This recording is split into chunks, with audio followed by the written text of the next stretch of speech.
Buyers crushed by price to income ratios. It seems like everyone wants to make you believe that interest rates are the main cause of unaffordability in the US housing market right now. Everyone from the media to the Fed, maybe trying to convince you that they have some control over affordability as they try to cool inflation that's going on. The housing market itself, realtors, everyone is talking about rates. That's the hot topic right now. That's the buzzword, our interest rates. I have a different opinion, and I'd like to share that with you with some research that I did.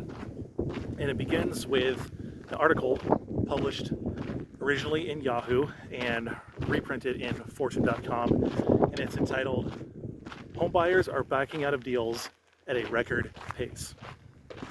And the author cites Redfin as a source throughout the article. Deals are falling through in the housing world. Roughly 56,000 home purchase agreements were called off last month, which translates to almost 15% of homes under contract at the time, the highest percentage of any June on record, according to Redfin. House hunters are having trouble committing because buying a home is more expensive than ever. An analyst from Redfin published today read, it pointed to the median home sales price, which rose 4% from a year earlier to $442,525 in June, and the average 30-year fixed mortgage rate, which was 6.92%.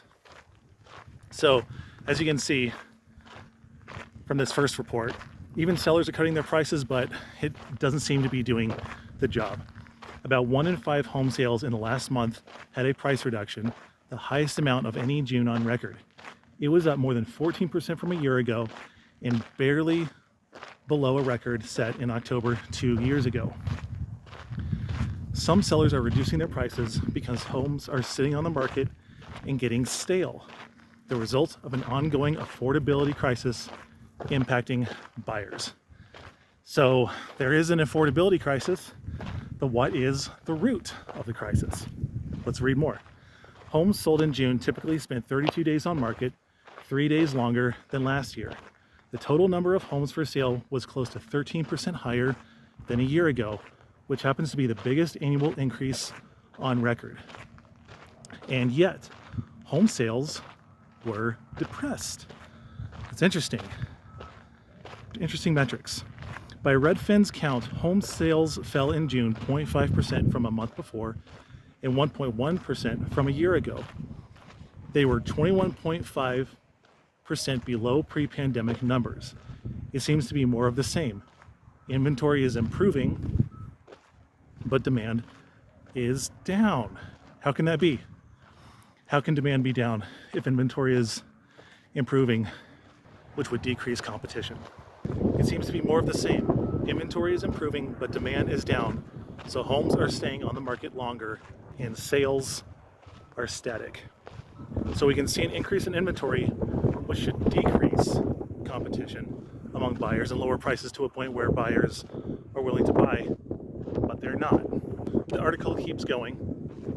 Sales are sluggish because many Americans can't afford to buy homes. Well, no kidding. And because while mortgage rates ticked down in June and have fallen further this month, some buyers are waiting on the sidelines in hopes that they'll drop even more, Redfin said. Existing home sales in June fell 5.4% on a monthly and annual basis, according to the National Association of Realtors. We're seeing a slow shift from a seller's market to a buyer's market. Yeah, like glacial speeds. Homes are sitting on the market a bit longer, and sellers are receiving fewer offers. More buyers are insisting on home inspections and appraisals, and inventory is definitely rising on a national basis. I, for one, can't believe the amount of people who were waiving inspections and appraisals on their homes. But it's not really surprising when a lot of people in the pandemic have helicopter money being flown in and dropped on them. companies are getting relief money from the government, increasing their payrolls, and basically adding to an economy synthetically. Basically a manipulated economy, and it looks like everyone has money. I mean, everyone does, but it's a fake source of money. It's not real. It's not organic growth. It's manipulated growth. In an environment like that, when people have money to throw around, they're going to be careless. They're not going to have as much skin in the game because that's not money that they actually had to work for. So they're going to be more likely to be frivolous with that money and waive inspections and appraisals and get themselves into trouble. Redfin's analysis echoed that finding, citing a San Francisco-based real estate agent who said, buyers are getting more and more selective. They're backing out due to minor issues, because the monthly costs associated with buying a home today are just too high to rationalize not getting everything on their must-have list. Interesting. I wonder what these must-have items are on their lists, and what are the monthly costs associated that are so impactful, that are deterring would-be home buyers from buying. In my opinion, it's not the little things deterring buyers, unless you consider $100,000 special assessments, or tax liens, or utility liens, especially in condos, little things, which is the reality for a lot of people, especially in places like Florida right now. The article continues. Last month, according to NAR, the median existing home sales price escalated to $426,900. It was the second straight month the price reached an all-time high and the 12th consecutive month of yearly price gains. It's slightly lower than Redfin's estimate, but costly nonetheless, particularly when you couple it with mortgage rates, there's that boogeyman, that are still more than double their pandemic-era lows. But mortgage rates right now are also only half of what they were in 1981, when the 30-year fixed mortgage peaked at 18.63%. So talk to me about that. How were the boomers, who we demonize for buying homes so easily back in the late 70s and early 80s during inflationary times, how could they buy homes with double mortgage rates that we have right now, and we can't do it? How is that possible? What else is going on? There must be something else. And it seems that there are places where buyers are backpedaling more than others, starting with metropolitan areas in Florida. No surprise there. In Orlando, about 900 purchase agreements were canceled, close to 21% of homes under contract in June. In Jacksonville and Tampa, 20.5% of homes were under contract this same month, and they fell through. Florida's situation is unique, however, that is for certain. We're seeing nightmare scenarios where deals are getting canceled at the last minute for the most minute reasons. Minute. I think $100,000 assessments are minute. Said a Redfin agent in Miami, where roughly 2,500 home purchases, more than 17% of homes under contract, were canceled in June. He continued, buyers often back out during the inspection period because they find something they don't like. But affordability is really the underlying issue. I don't want my buyers to be surprised by all the expenses that come with owning a home in Florida. So I advise them to proactively research the hefty costs of insurance, property taxes, and here it is, homeowners association fees, in addition to the cost of their mortgage payment. All right, so we're getting closer. We're getting closer to the truth of why housing affordability is a crisis right now. Separately, another Redfin analysis from early June found housing markets in Western Florida were cooling faster than anywhere else in the country for a few reasons. The increasing severity of natural disasters, plenty of new construction, and fading demand after a pandemic era boom. A pandemic era boom. Interesting. What caused that boom? So insurance is a big issue in Florida. It is higher than average in Nebraska, Oklahoma, and the Gulf states, just because of a higher likelihood of natural disasters and storms. But those markets are mitigated by low taxes generally, and taxes and prices are out of control in California, New York, and Illinois, contributing to their unaffordability. And another question I have is, which variable between insurance, taxes, rates, and prices is the most impactful on affordability? I think the next article should shed some light on this subject.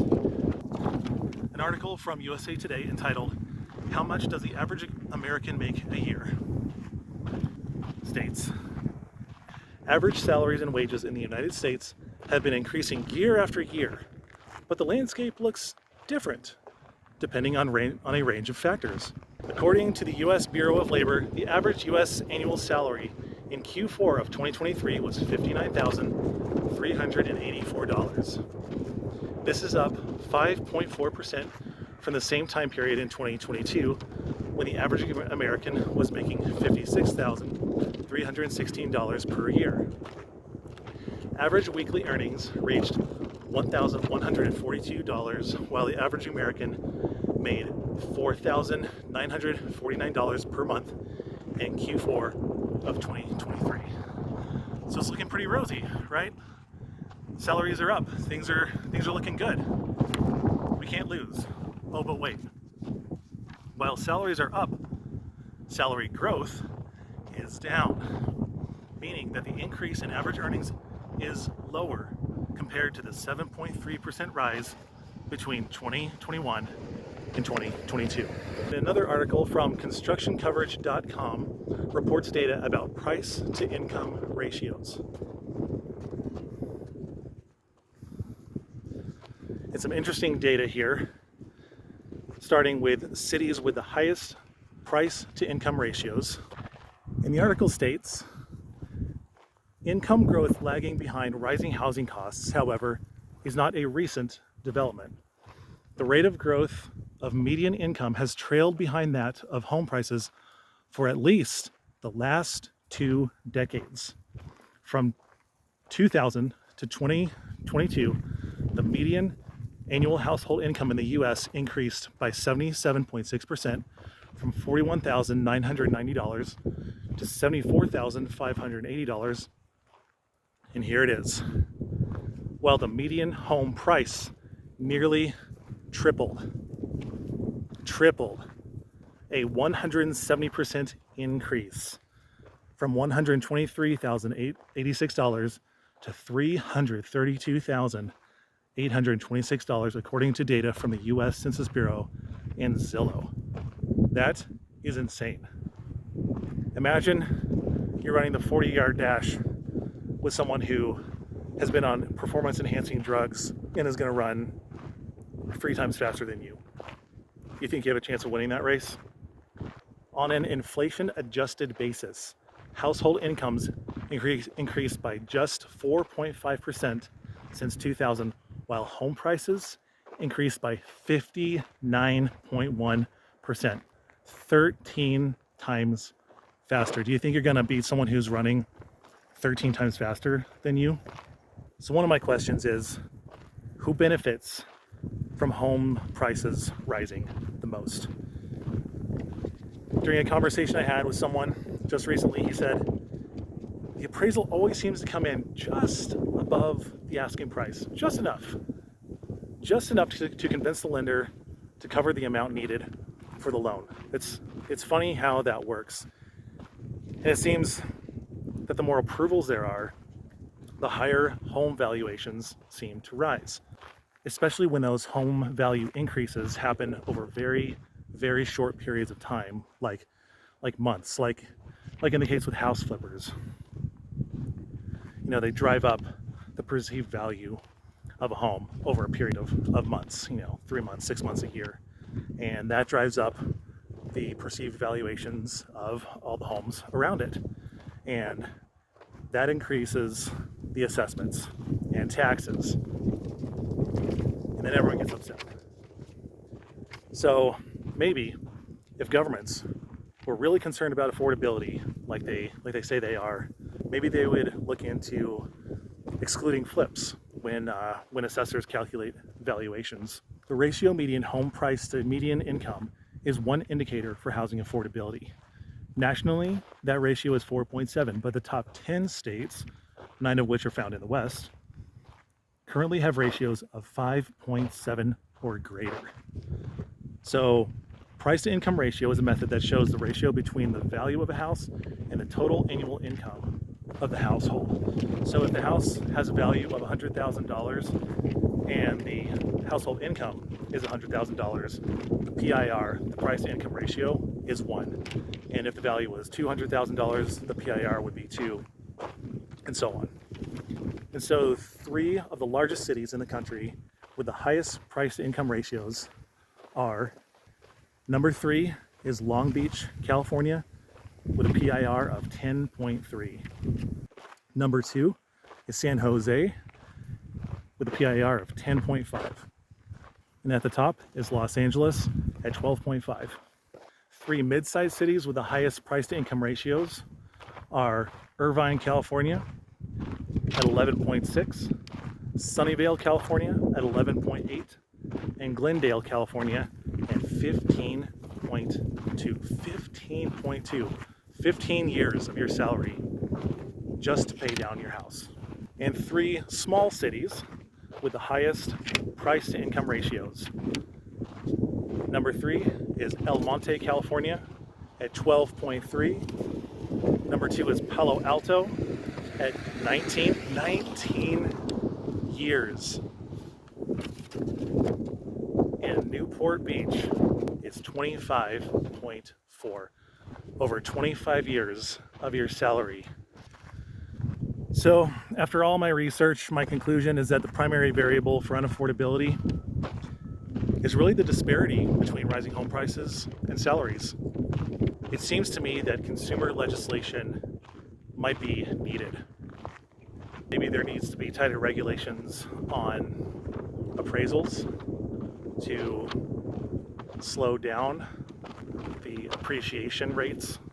But it certainly seems, according to the data, that home valuations are out of control and rising far faster than wage growth. And there are other variables associated with wage growth that I won't talk about in this video. I'll talk about that in a future video. I hope you enjoyed and got value from this video. Remember to like, subscribe, comment below, and don't give up when you can get ahead.